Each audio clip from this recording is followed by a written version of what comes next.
नमस्कार। आजाद संवाद मीडिया में आपका स्वागत है। स्वतंत्र खबरों के साथ मैं रमेश पटेल।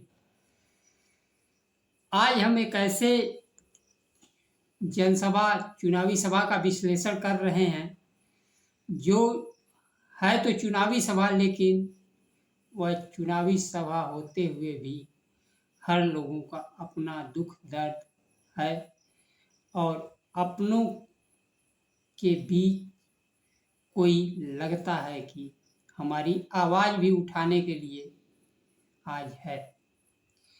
आंसुओं के सुनामी में हरियाणा चुनाव में किसान, मजदूर, बेरोजगार छात्र, अग्निवीर, महिला पहलवान, डंकी अवैध तरीके से रोजगार के लिए विदेश गए, जिसमें अमेरिका, ब्रिटेन आदि देशों शामिल है।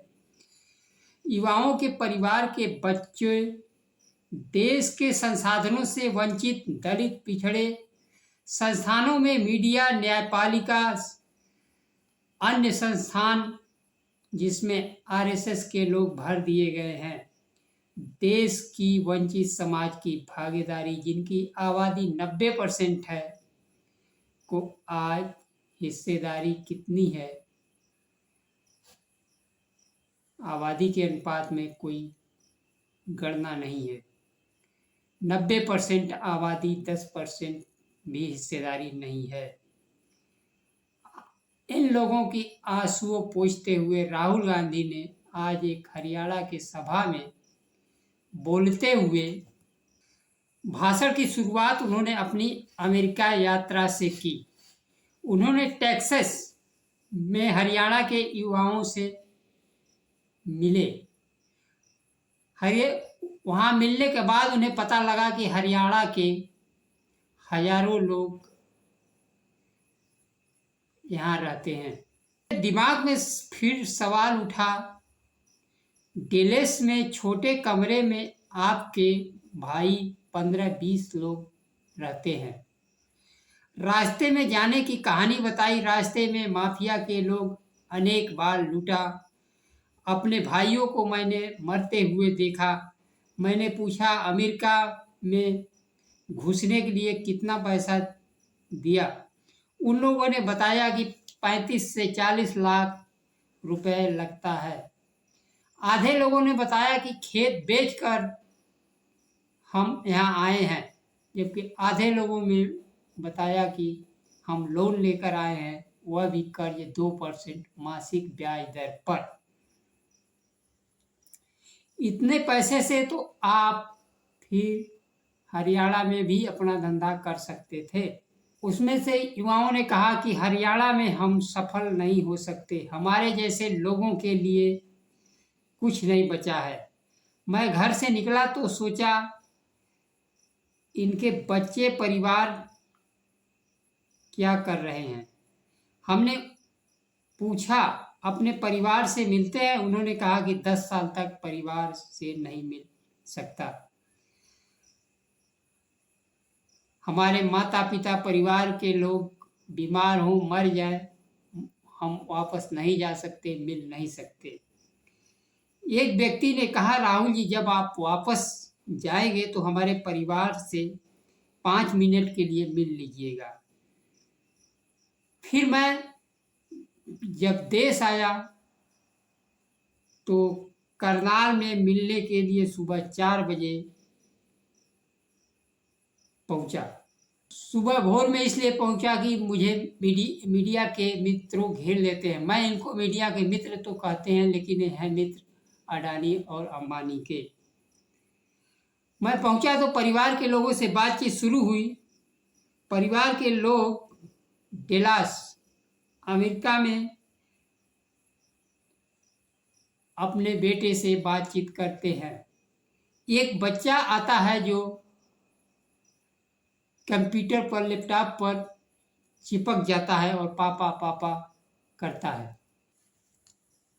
पिता हजारों किलोमीटर दूर मुस्कुराने की कोशिश कर रहा है।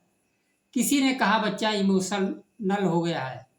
मैंने सोचा हर रोज बच्चे इन लोगों को सीने में छुरा मारा जा रहा है। पिता से 10 साल मिल नहीं सकते, छूकर बात नहीं कर सकते, गले नहीं मिल सकते, क्योंकि हरियाणा की सरकार ने हरियाणा को नष्ट कर दी है, रोजगार खत्म कर दिया है।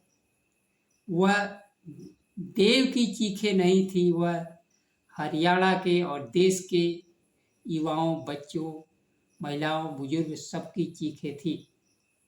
जब वह बोल रहा था तो मैं सोच रहा था चुनाव सब कुछ ठीक है, चुनाव तो आते जाते रहेंगे, होते रहेंगे, मैं पहले इनके परिवार से मिलूंगा। हरियाणा में हरियाणा सरकार और मोदी जी ने सिस्टम से रोजगार को खत्म कर दिया है। अमेरिका में जब मिला एक घायल से तो उसकी माँ उससे मिलना चाहती है, कहती है कि मेरे बेटे से मिलना चाहती हूँ। मैं कहना नहीं चाहता कि कैसे मिलोगी, वह तो 10 साल से पहले वापस नहीं आएगा। ये किसानों के खिलाफ काले कानून लाए हैं, सारे प्लानिंग 10-15 लोगों के लिए।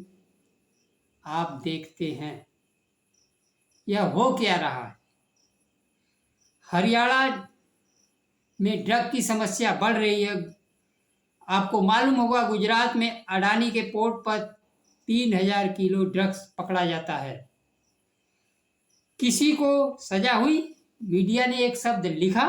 नहीं लिखा। आप चाहे एयरपोर्ट जाएं, सड़क पर जाएं, मोबाइल चलाएं, कहीं भी जाएं, सारा का सारा फायदा अडानी को, अंबानी को। और यही लोग चाइना का माल देश में बेचना चाहते हैं।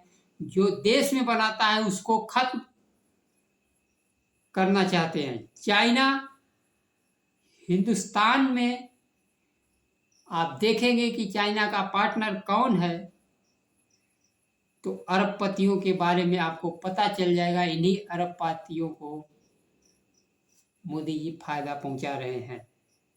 देश चीख रहा है मुझे पापा चाहिए, मुझे बेटा चाहिए। हमें ऐसा हरियाणा नहीं चाहिए।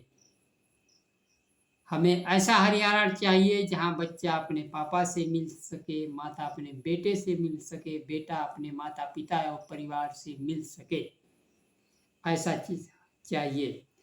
किसानों की एमएसपी गारंटी दिया जाएगा, गरीबों को घर दिया जाएगा, 300 यूनिट बिजली फ्री दिया जाएगा। बीजेपी के लोग संविधान पर हमला कर रहे हैं।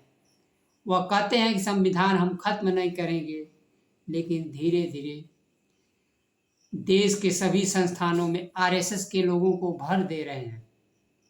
आरएसएस के लोग हर जगह संवैधानिक रूप से दलितों, वंचितों का हक मारकर संविधान को खत्म कर रहे हैं। देश में आज दलितों, पिछड़ों के लिए कुछ नहीं है। देश की 90% आबादी देश के सिस्टम से बाहर है।